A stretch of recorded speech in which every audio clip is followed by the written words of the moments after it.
Bismillahirrahmanirrahim. Sampai guruku Habib Nabil Ustaz Maulana Mas Soni serta guru-guru kami melakukan Allah Subhanahu wa taala. Subhanalladzi asra bi'abdihi lailan minal masjidil haram lailan minal masjidil haram ilal masjidil aqsa alladzi barakna haulah. Tujuan daripada Isra wal Mi'raj ternyata banyak sekali. Di antaranya yang paling utama oleh-olehnya adalah salat 5 waktu, di mana Allah Subhanahu wa taala mensyariatkan kepada kita kaum muslimin untuk salat 5 waktu.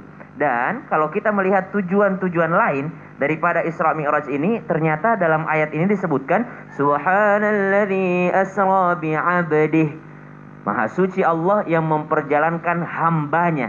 Allah tidak menggunakan kata yang memperjalankan Rasulnya atau yang memperjalankan kekasihnya, tapi Allah katakan memperjalankan hambanya. Kenapa? Nabi pernah ditanya, ya Rasulullah, apakah engkau menginginkan menjadi nabi sekaligus raja seperti Sulaiman, seperti Nabi Daud alaihissalam, atau engkau menginginkan menjadi nabi sekaligus hamba? Ternyata Rasulullah SAW memilih menjadi nabi sekaligus hamba, bukan memilih menjadi nabi sekaligus raja. Kenapa? Ternyata Allah Subhanahu wa taala memperjalankan baginda Nabi SAW dari Masjidil Haram ilal Masjidil Aqsa ila Sidratil Muntaha, dan juga menyebutkan nabi sebagai hamba untuk memperlihatkan tingginya derajat seorang hamba. Maka kita bisa mendapatkan kemuliaan karena kita juga hamba Allah. Namun baru kita aja yang mengaku. Tunggu sampai Allah yang mengakui kita sebagai hambanya, nah itu baru mulia tuh. Nah yang kedua, tujuan Isra Mi'raj bagi baginda Nabi SAW adalah hiburan untuk Rasulullah SAW setelah tahun kesedihannya, Amul Huzni, maka dihibur oleh Allah Subhanahu wa taala dengan jalan-jalan tadi.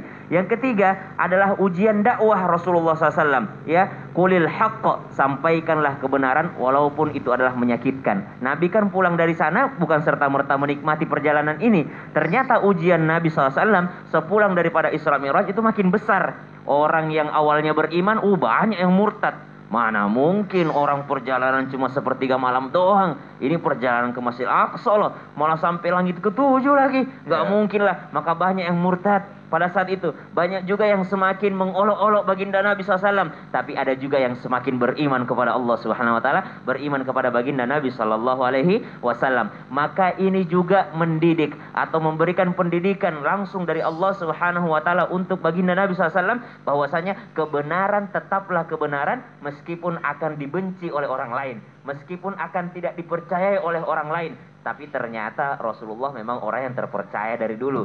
Makanya tidak sedikit juga yang langsung memeluk agama yang dibawa oleh baginda Nabi SAW disebabkan karena peristiwa Isra wal Mi'raj. Kemudian peristiwa apa lagi atau mungkin pelajaran apa lagi yang diambil oleh baginda Nabi SAW ketika Isra wal Mi'raj? Yakni ketika Nabi SAW dididik oleh Allah Subhanahu wa taala menjadi pribadi yang tahu akan leluhurnya gitu.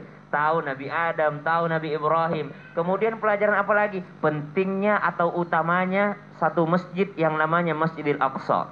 Kenapa Masjidil Aqsa mulia? Karena ternyata satu-satunya tempat yang seluruh Nabi dan Rasul pernah sholat di dalamnya itu hanya Masjidil Aqsa.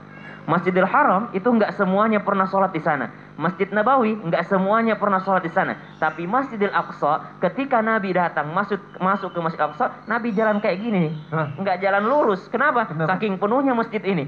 Lalu Nabi tanya, ini siapa semua? Kata Jibril alaihissalam yang menjadi pemandu wisata pada saat itu. Kata Nabi Jibril, itu adalah nabi-nabi Allah Subhanahu wa taala. Jadi satu-satunya tempat semua Nabi pernah sholat Masjidil Aqsa. Insyaallah semua jamaah boleh ke sana insyaallah. Masya Allah, amin ya rabbal alamin. Terima kasih Ustaz untuk penjelasannya, itu pelajaran penting juga buat kita ya.